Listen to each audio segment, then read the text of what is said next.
안녕하십니까?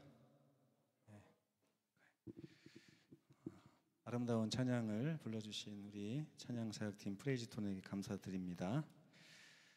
자, 오늘은 사랑하는 자여 들으라 마지막 시간이죠. 그리고 다음 주에는 이제 리부트 다시 주님 품으로 라고 하는 주제로 목요일부터 금요일 안식일 3일에 걸쳐서 제 3회입니다. 어느덧 3회 전교인 총동원 신앙 부흥회를 하도록 하겠습니다. 많이 기도해 주시고 많이 참석해 주시기 바랍니다. 오늘은 5번째 시간. 지난번에는 십자가와 그 용서에 대해서 들으라 그렇게 말씀드렸죠. 십자가라고 하는 것은 굉장히 중요한 표징이 있습니다. 제가 지난주에 뭐 하나 들고 나왔는데 기억나시나요? 안수증서를 제가 들고 나왔었잖아요. 그죠? 금요일 날이었나요? 제가 헷갈리는데. 제가 목사라고 아무리 주장을 해도 어떤 사람들은 당신이 무슨 목사입니까? 이렇게 할 수 있어요. 그럴 때마다 저 자격증이 있습니다. 라고 이게 보여줄 수 있고요. 그죠? 운전면허증도 그렇고. 여러분 대한민국 사람입니까? 라고 물어보면 이 중에 어떤 분들은 대한민국 사람이라고 주장을 해도 제가 볼 때는 약간 외국 사람처럼 생기신 분도 있어요. 근데 그런 분들이 주민등록증을 딱 대면 한국 사람 딱 증명이 되는 것처럼 십자가가 그런 것입니다. 십자가는 뭡니까? 라고 물어보면 자기가 죄가 있는지 하나님께서 나를 받아주실 건지 막 이런 걱정을 하느라고 시간을 다 보내요. 근데 그렇게 하는 것이 아니라 당신 하늘나라 백성입니까? 이런 뜻이잖아요. 그럼 여러분 거기에 대한 그 라이센스가 뭐예요? 바로 이 십자가입니다. 그래서 십자가를 교회 정면에다가 이렇게 달아놓는 이유가 뭐예요? 딱 들어오는 순간 내가 아무리 죄가 많고 아무리 연약하고 아무리 더러운 추악한 사람이라 할지라도 저걸 딱 보면서 뭐라 그래요? 아, 저 십자가가 아직도 취소되지 않았다 나에게. 저 라이센스는 여전히 유효하다. 그게 바로 십자가입니다. 그래서 여러분 십자가를 볼 때마다 내가 하나님 백성 된 것이 내가 잘해서 그런 게 아니라 누가 잘해서 그렇다고요? 예수께서 이미 우리를 위해서 다 하셔서 베풀어 주신 선물이기 때문에 우리는 나의 구원을 내가 스스로 확신한다고 하는 말은 좀 잘못된 말입니다. 내가 내 구원을 스스로 확신할 수 없어요. 근데 우리는 확신 대신에 뭘 해야 되냐면 내 구원을 눈으로 확인해야 돼요. 내가 구원받았는지 구원받지 않았는지 십자가를 보면서 확인하는 것입니다. 내가 구원받았다고 하는 증거가 저 십자가이기 때문입니다. 아멘? 네. 이거는 어제도 제가 말씀드렸죠. 우리가 하나님 앞에 개인적으로 쓸 때 죄가 있을 때가 많을까요? 죄가 없을 때가 많을까요? 하나님 앞에 설 때. 네? 죄가 있을 때 하나님 앞에 설 확률이 99.5%입니다. 9%. 예. 우리는 거의 대부분을 하나님 앞에 죄 있는 상태로 서요. 근데도 하나님께서는 뭐라고 하세요? 야곱아, 내 아들아 이렇게 말씀하시는 거예요. 이게 우리에게 기쁨을 주고 행복을 주고 만족을 주고 은혜를 주는 것입니다. 우리가 안식일에 와서 은혜 받으려고 왔다고 할 때 그 은혜가 이런 거예요. 나는 자격이 전혀 안 되는데 십자가를 보면 어떻게 써 있어요? 하나님의 아들이라고 선언해 주시는 거예요.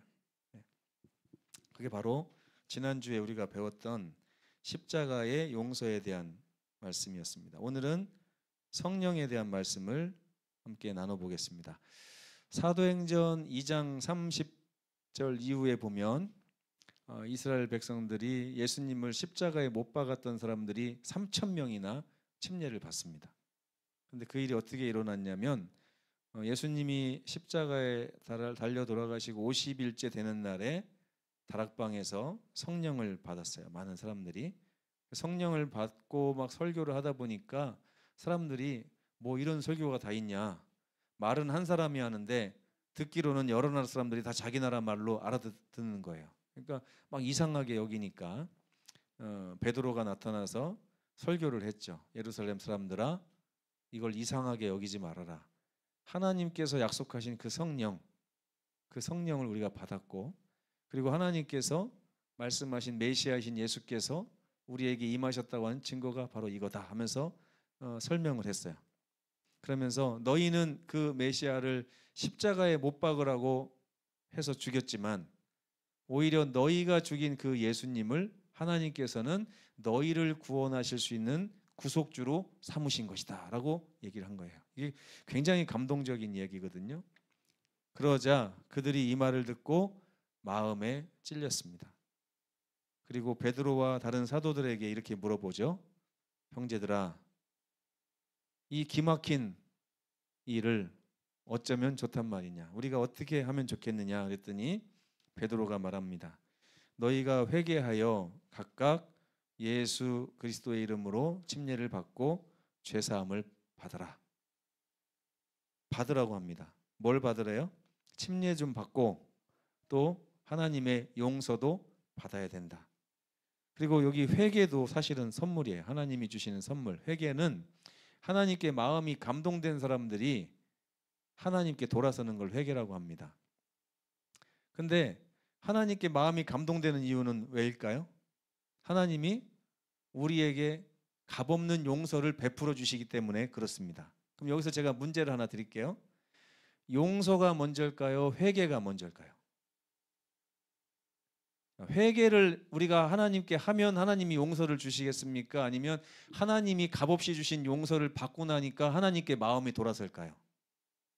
이거 헷갈리시면 안 돼요. 많은 분들이 은혜도 받지 않고 회개 먼저 하려고 그래요. 용서도 받지 않았는데 회개를 짜내려고 그래요. 제가 전도사 때요, 한 번은 이제 합회장님이, 그 당시 합회장님이 재림 연수원으로 다 모여 그래가지고 갔어요. 그랬더니 합회장님이 개인 기도실에다 다 넣어놓더니 회개할 때까지 나오지 마 그러더라고요. 그래가지고 그때 제가 회개를 하려고 막 노력을 했어요. 기도하면서 어떻게 하면 슬픈 생각 뭐 이러면서 눈물이 안 나오니까 물병에 물을 따라갖고 여기다 좀 발라보기도 하고, 그러다가 한 2시간쯤 지났을까 갑자기 졸음이 와가지고요 푹 자고 8시간 만에 나왔습니다. 회개는 억지로 안 돼요. 근데 회개하려고 마음도 먹지 않았는데 어느 날 성경을 읽다가 십자가를 하나님이 나에게 값없이 이렇게 주셨구나, 그 생각을 하는데 갑자기 눈물이 쫘르륵 흐르더라고요.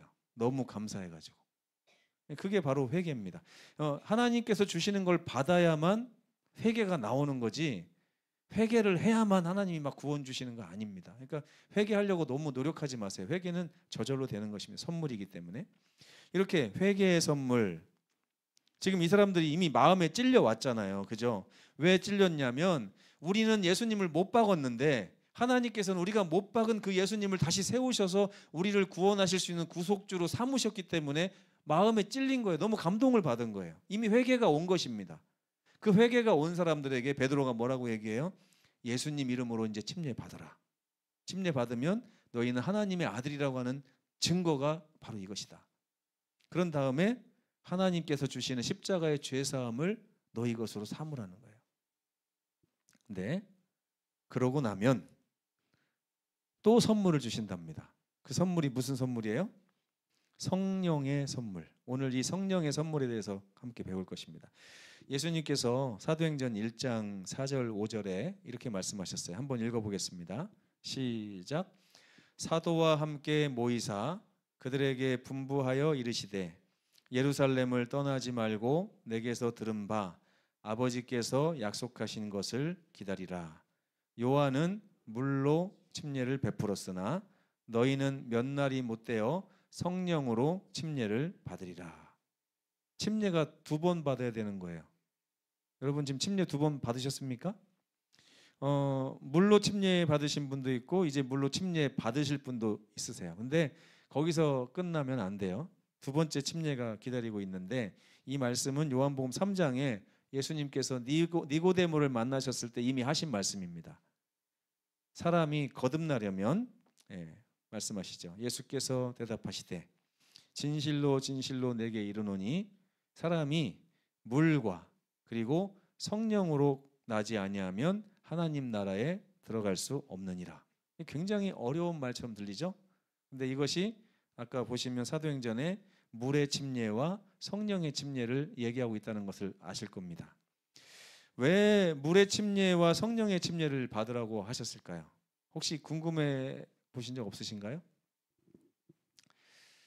베드로전서 3장 21절에 보면 베드로가 이렇게 얘기해요. 물의 침례는 완전한 것이 아니래요. 우리를 온전히 구원할 수 없답니다. 거기 말씀 한번 읽어볼게요. 시작. 물은 예수 그리스도께서 부활하심으로 말미암아 이제 너희를 구원하는 표니 곧 침례라. 이는 육체의 더러운 것을 어떻게 한다고요? 제하여 버림이 아니래요. 우리가 침례를 받아도 육체의 더러운 죄들이 없어지는 게 아니라는 거예요. 근데 단지 침례는 뭐라고요? 표인데, 우리를 구원하는 표인데 하나님을 향한 선한 양심의 간구 정도는 된다. 그러니까 물의 침례가 나쁜 건 아니에요. 우리가 하나님께 선한 양심을 가지고 하나님 저 정말 죄로부터 구원받고 싶습니다. 그러면 침례 받아. 하나님이 주시는 구원을 받아들이고 죄사함을 받아서 하나님 자녀가 돼. 침례를 이렇게 받는 거예요. 근데 육체의 더러운 것을 제하여 버림은 아니다. 아직 남은 것이 있다는 거예요. 이걸 가장 잘 설명을 하려면 누가복음 15장을 가야 됩니다. 거기 보면 탕자가 돌아왔어요. 돌아와서 아버지 앞에 저는 몸종입니다. 품꾼입니다. 이렇게 말을 했는데 아버지가 인정을 해요, 안 해요? 무슨 소리냐? 너는 내 아들이야 라고 말씀하시면서 종들에게 좋은 옷을 내다가 입히라고 하셨어요. 순식간에 그 더럽고 남루한 사람을 자기 아들처럼 보이게 하려고 막 애쓰는 것입니다. 근데 여러분 혹시 더러운 위에다가 깨끗한 옷 입어보신 적 있나요? 있어요, 없어요? 제가 가끔 테니스를 치잖아요. 그럼 땀이 엄청 나는데 샤워할 시간이 없고 운전하려고 딱 앉으면 제 땀 냄새에 제가 막 기절할 지경이에요. 그때 제가 이제 어떻게 하냐면 갈아입을 옷을 가지고 와가지고 대충 수건으로 막 몸을 닦고 갈아입습니다. 근데 여러분 그 찝찝함이란 말로 표현할 수가 없어요. 물론 냄새는 좀 덜 나긴 하는데 옷을 갈아입는다고 해서 그 속에 있는 더러운 것이 없어지지 않잖아요. 그 찝찝함, 이것이 바로 침례받은 사람들에게 여전히 남아있는 그 증상입니다. 뭐냐면 아버지가 돌아온 탕자에게 가락지도 끼우고 발에 신을 신기고 좋은 옷을 내다 입히긴 했지만 아직 뭔 안 했냐면 목욕을 안 했어요. 그러니까 냄새는 그대로 납니다. 그렇죠? 한 번은 제가 서귀포에 있을 때 어떤 노숙자가 한 분 와가지고 밥을 달라고 하는데 갑자기 성령이 저에게 임하셨어요.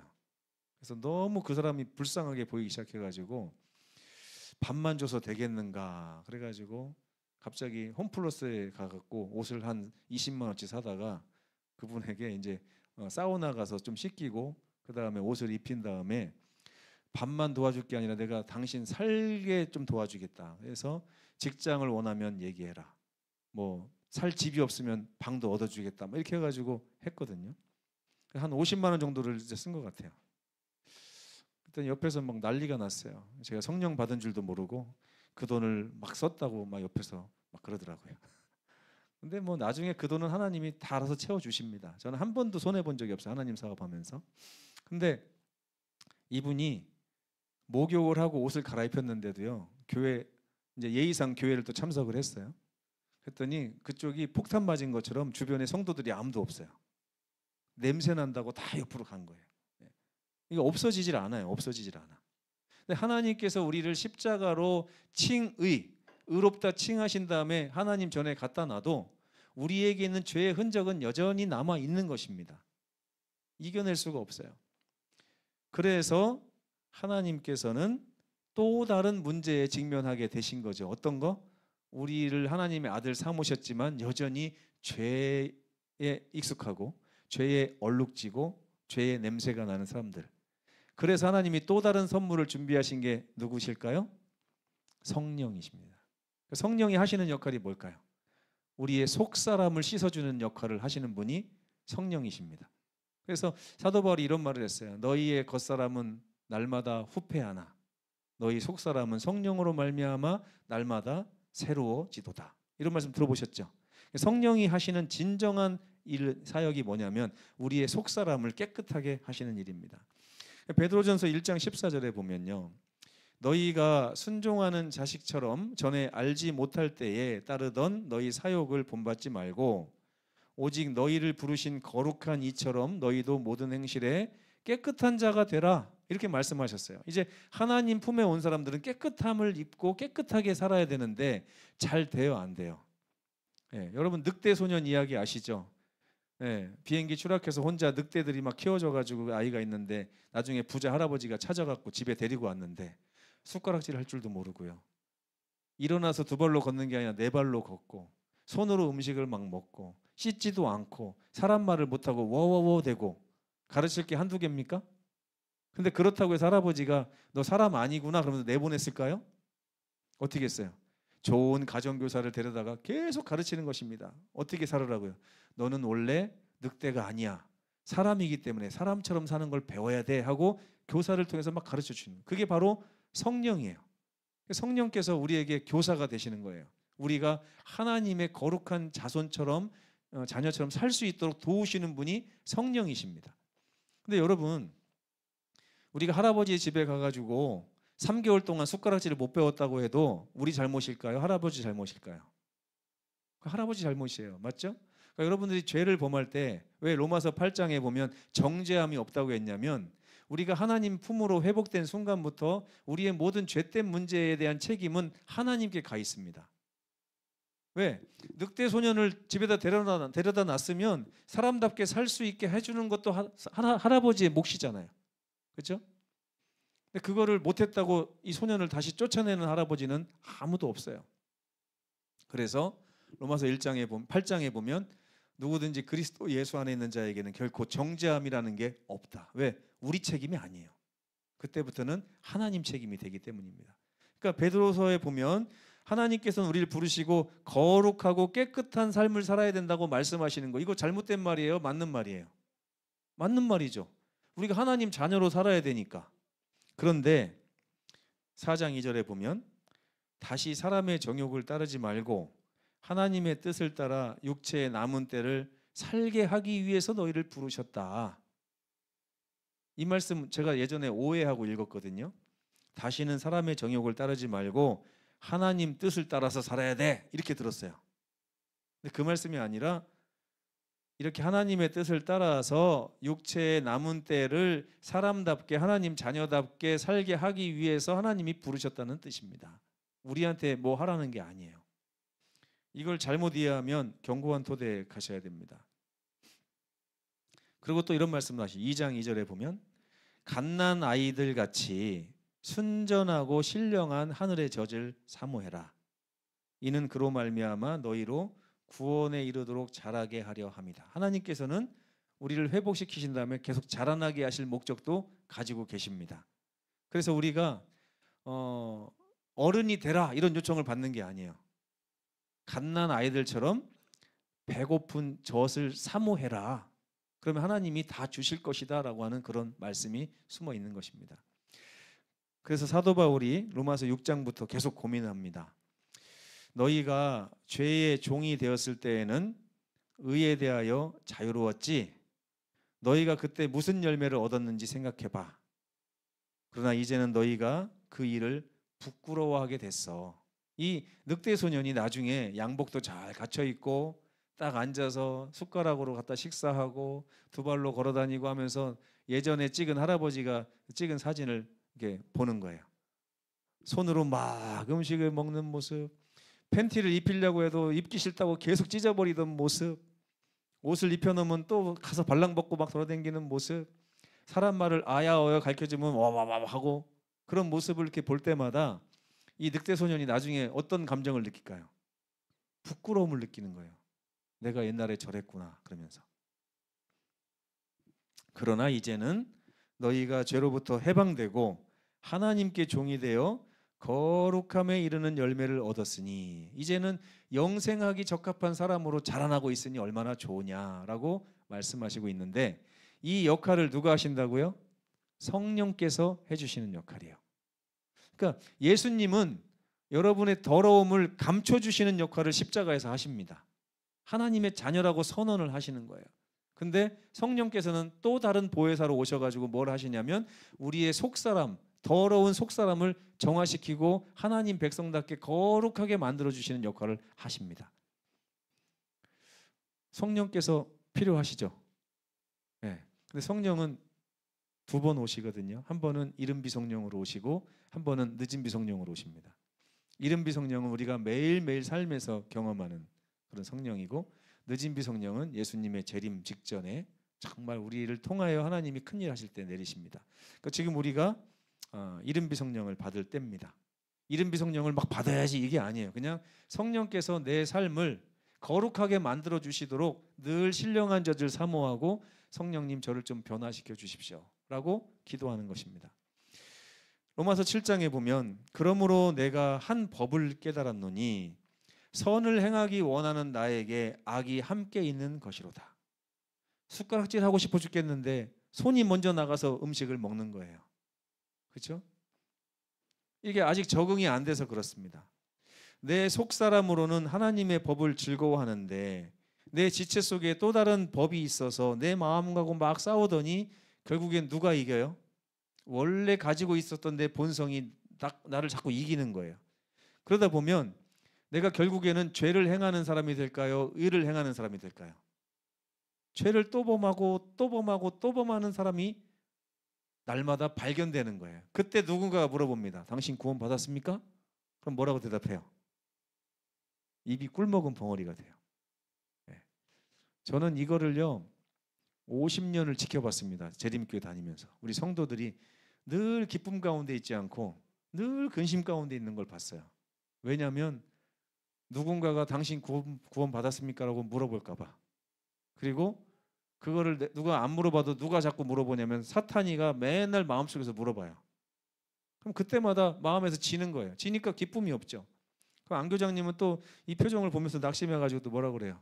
여러분 행복하십니까? 그래요. 안식일. 그러면 또 아멘도 신나게도 안 하죠. 그냥 아멘 이렇게 되게 시무룩하게 아멘 하는 게 우리 재림교회 아멘이죠. 날마다 그걸 보다가 못해서 사도 바울이 탄식을 합니다. 뭐라고요? 오호라. 오호라를 여러분 실제 여러분의 삶에 좀 익숙한 말로 제가 바꿔드릴까요? 뭐라고 할 수 있겠습니까? 오호라 이거를 뭐라고 바꿔드릴까요? 오늘만 듣고 잊어버리십시오. 좀 심한 말입니다. 젠장이 젠장. 젠장. 나는 공고한 사람이로다. 안 되는구나. 이 사망의 몸에서 누가 나를 건져내랴. 아무리 해도 안 되는데 나는 아무리 해도 늑대 소년을 벗어날 수 없는데 아유 젠장 제기랄 이렇게 나오는 거예요. 그때 이런 말씀이 나오는 겁니다. 우리 주 하나님으로 말미암아 내가 감사하리로다. 그러면서 그러므로 이제 그리스도 예수 안에 있는 자에게는 결코 숟가락질 못한다고 정죄하거나 옷을 안 입고 다닌다고 정죄하거나 말을 잘 못한다고 정죄하거나 하는 일이 없도다. 왜? 그것 가지고 내가 하나님 아니 할아버지 자식이 되고 안 되고 이 차이가 일어나지 않기 때문에 그런 것이죠. 그래서 이제 새로운 법이 생깁니다. 그리스도 예수 안에 있는 생명의 성령의 법이 성령께서 우리에게 주시는 법이 죄와 사망의 법에 붙들려 있는 나를 해방하였기 때문에 나는 이제 성령님만 바라보고 살면 돼요. 성령님 제가 숟가락질 배우고 싶은데 안 돼요. 그러면 성령님이 괜찮아 도와줄게 한번 해보자. 또 하면 돼. 이게 성령님이에요. 성령님 굉장히 따뜻한 분입니다.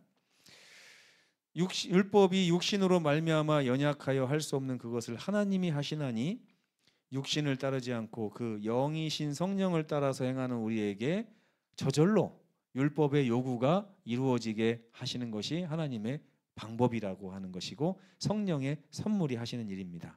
그래서 성령은 로마서 8장 11절에 보면 이런 말씀이 나와요. 예수를 죽은 자 가운데서 살리신 분도 성령이셨다. 예수님이 십자가에 달려 돌아가시고 나서 무덤에서 쉬셨잖아요. 그 쉬시고 있을 때 그분을 다시 부활하게 하신 것은 예수님이 원래 스스로의 능력으로 하셔도 돼요. 신성이 있으시기 때문에. 그러나 그렇게 하지 않으셨어요. 왜? 우리가 스스로 일어날 수 없는 존재이기 때문에 그렇습니다. 그래서 예수님을 살리신 분이 성령이셨는데 그와 마찬가지로 우리 죽을 몸도 성령께서 살리실 것이다. 똑같이. 그래서 그리스도 예수를 죽은 자 가운데서 살리신 이가 너희 안에 거하시는 그의 영으로 말미암아 너희의 죽을 몸도 살리실 테니 걱정하지 말아라. 아멘. 예, 우리는 걱정하는 신앙을 내려놔야 됩니다. 기뻐하는 신앙으로 바꿔야 돼요. 죄가 있다고 해서 걱정하라고 하는 말씀 없습니다. 죄가 있을 때 은혜가 더하기 때문에 기뻐하라고 하셨어요. 어제 제가 저녁 때 준비하지 않은 말씀이 갑자기 튀어나와서 제가 좀 깜짝 놀란 적이 있거든요. 뭐냐면 하나님께서 우리의 죄를 가지고 우리와 변론하기를 원하신다고 그랬어요. 근데 자질구레한 죄를 가지고 변론하려고 하는 게 아니라 진홍같이 붉은 죄, 주홍같이 붉은 죄를 가지고 우리와 얘기하기를 원하신다고 그랬어요. 그러니까 사실 우리 죄가 아주 지독할 때, 냄새가 촥한 냄새가 날 때 그걸 가지고 하나님께 가서 하나님의 치유와 용서를 받아야만 우리 마음이 하나님께 온전히 더 가까이 나갈 수 있는 것입니다. 하나님 억지로 좋아해봤자 안 돼요, 여러분. 여러분, 제가 여러분을 만약에 처음 만났다고 생각해 보세요. 여러분이 저를 사랑하겠습니까?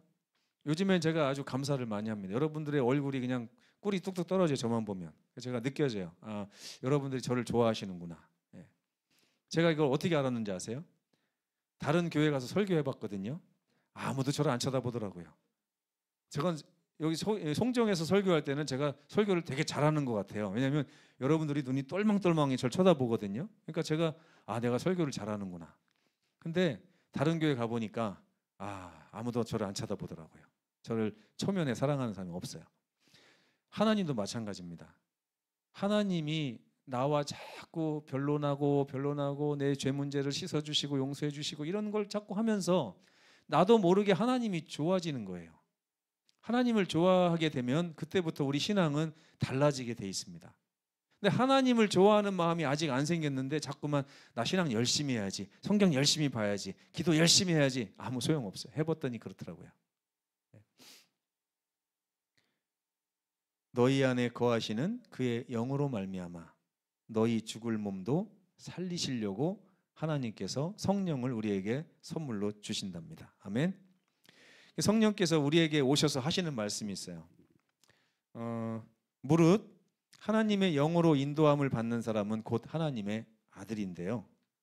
너희는 다시 무서워하는 종의 영을 받지 아니하고 아들의 영을 받았으므로 아바 아버지라고 하나님을 부르짖느니라. 그러면서 성령이 우리가 잘못할 때, 내가 더러울 때, 아직도 죄를 해결하지 못하고 추악할 때 내 스스로에게 우리가 뭐라고 그래요? 너 아마 구원 못 받을 것 같아.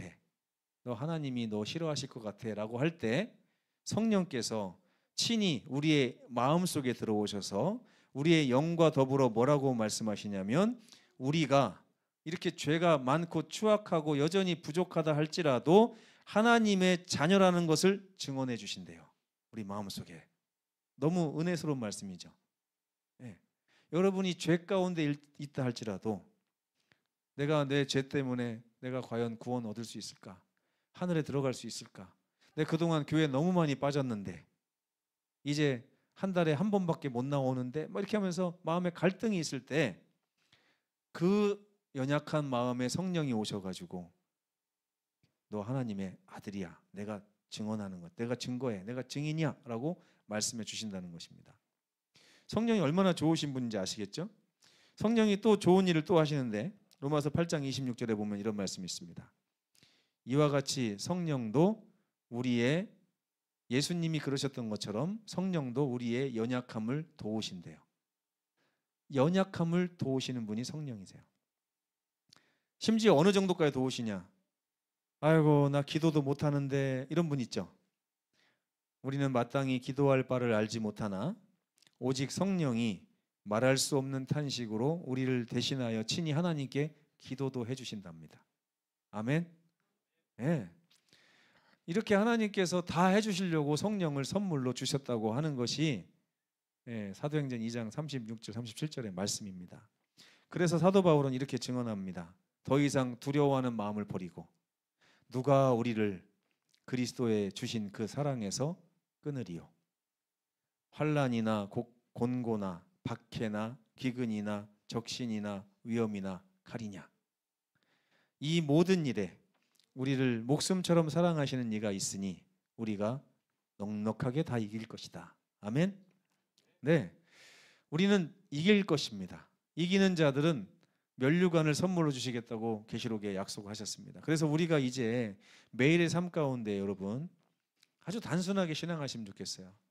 죄가 있으신 분들은 그 죄를 막 혼자 씻으려고 하지 마시고 오라, 우리가 서로 변론하자 하시는 주님께 가져가서 하나님, 죄 좋아하신다면서요. 제가 죄 좀 가지고 왔습니다. 좀 씻어주십시오. 그래서 하나님이 씻어주시도록 하는 것입니다. 기도할 바를 알지 못한 분들은 성령에게 기도 좀 해주세요라고 말씀드리면 됩니다. 그리고 날마다 승리하지 못해가지고 괴로웠던 분들은 이 모든 일에 우리를 사랑하시는 이로 말미암아 내가 날마다 넉넉히 이긴다고 하는 성령의 음성에 귀를 기울이시기 바랍니다. 그래서 이 하나님의 백성들에게는요, 한 가지 미션만이 주어져 있습니다. 성경에 보면 마태복음 5장 16절 함께 읽겠습니다. 시작. 이같이 너희 빛이 사람 앞에 비치게 하여 그들로 너희 착한 행실을 보고 하늘에 계신 너희 아버지께 영광을 돌리게 하라. 이거 무슨 말씀인지 모르시고 아멘 하셨을 거예요. 저는 그렇게 생각합니다. 이게 무슨 말씀인지 아세요? 제가 늑대 소년 이야기를 해드릴게요. 이같이 숟가락질하고 젓가락질하고 옷 입고 다니고 두 발로 다니고 사람 말도 할 줄 알고 그거를 너희가 늑대 소년이었을 때 집으로 이렇게 들어오던 모습을 보던 이웃 사람들이 한번 보게 해봐. 그러면 이웃 사람들이요, 이제 한 1년 정도 지나니까 얘가 늑대가 아니라 뭐처럼 보여요? 이제 사람처럼 보여요. 그러면 야, 너 대단하다 그럴까요? 아마 모르는 사람은 그랬을 것 같아요. 근데 할아버지가 맨날 쫓아다니면서 옷 입어라, 옷 입어라, 숟가락으로 밥 먹어라 막 이렇게 하고 쫓아다니는 걸 본 사람들은 나중에 누구를 대단하다고 할까요? 할아버지를. 아, 저 할배 참 대단하다. 결국에는 저 늑대를 사람 만들었네. 아멘. 그 얘기예요. 이같이 사람이 된 너희의 행실을 다른 사람들이 보게 해서 너희의 그 착해진 거룩해진 삶을 보면서 너희를 그렇게 만드신 하늘에 계신 너희 아버지를 사람들이 찬양하게 만들어라, 이 뜻이에요 이게. 근데 저는 그동안 이걸 잘못 읽어가지고 뭐라고 읽었냐면 내가 착한 일을 해야 하나님께 영광이 되는구나 이렇게 생각을 했어요. 안 되는 거를 되는 것처럼 생각한 것입니다. 이거를 다른 말로 뭐라고 하는지 아십니까? 성경에서 예수의 흔적이라고 합니다. 예수의 흔적. 내가 한 것이 아니라 예수님이 내 삶을 지나가신 거예요. 이해가 되십니까? 사도행전 1장 8절에 보면 오직 성령이 너희에게 임하셔야 너희가 권능이라는 걸 행사할 수 있게 된다. 이 권능을 행사할 수 있는 사람만이 예루살렘과 온 유대와 사마리아와 땅 끝까지 이르러서 나의 증인이 될 것이다. 아멘이죠? 다 하나님의 성령이 하시는 일입니다. 그래서 갈라디아서 6장 17절에 보면 이런 말씀하십니다. 이후로는 누구든지 나를 괴롭게 하지 말라. 내가 내 몸에 어느새 예수님이 지나가신 흔적을 가지고 있노라. 아멘. 여러분, 성령을 어떻게 하라고 예수께서 말씀하셨습니까? 마태복음 7장에 구하라. 여러분, 구해야 돼요. 왜냐하면 여러분이 스스로 여러분을 씻을 수 없기 때문에 이제 하나님의 자녀된 분들은 자기에게서 나는 이 더러운 냄새를 없애기 위해서 성령을 구하셔야 됩니다. 구하라, 그리하면 너희에게 주실 것이니 어찌 너희에게 주시지 않겠느냐라고 예수께서 말씀하셨습니다. 이후로 예수의 흔적을 그렇게 가진 분들에 대해서 하나님이 나를 사랑하시는 그 사랑을 증거하고 이렇게 알리고 다니시는 그런 우리 하나님의 귀한 자녀가 되시기를 간절히 바라면서 5번에 걸친 사랑하는 자여 들으라